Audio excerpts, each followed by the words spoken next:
I'm MB Burns, and welcome back to the series where I tell you everything I did wrong when writing my first novel. I've written 5. Today we're talking about overdescription. This one's really not as simple as you might think. The old adage, less is more, doesn't actually apply here. And this is because there's simply too many things to consider when you're talking about how much description is necessary for a certain scene or room or place or object. First thing you want to consider is whose point of view are you telling the story from? And then you need to take that into consideration with also what is happening in the scene that you're writing. For example, if you are writing in first-person point of view and your characters are fighting and they enter this room, you suddenly stop the fight scene to enter 3 paragraphs of description for this room, you did not take into account whose point of view it was from and what was happening in the story because your character who's narrating the story in first person is in the middle of a fight. They don't have the time to look around the room and be like, oh, and there's dust on the shelves, and there's a painting of this old guy with a red hat. He doesn't have time for that. She doesn't have time for that. She's fighting for her life right now. So in that situation, it's better to include sparse description,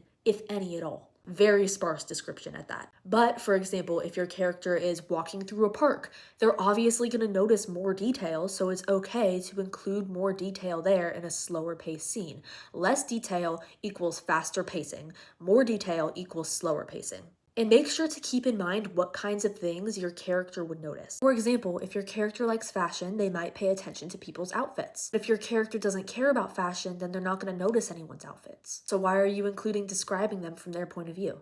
Or if your character is a cop, they might always be describing and looking for suspicious persons. But if your character is naive, stuff like that might go straight over their head, so you shouldn't describe it. Something you should also keep in mind is that when you describe something, that signals to your reader, hey, this is important. So if it's not important, then you probably shouldn't describe it. And the last and most important thing to remember is that you are writing a book or a story. You are not writing a movie script. You do not need to give every last detail to your reader because reading is using your imagination.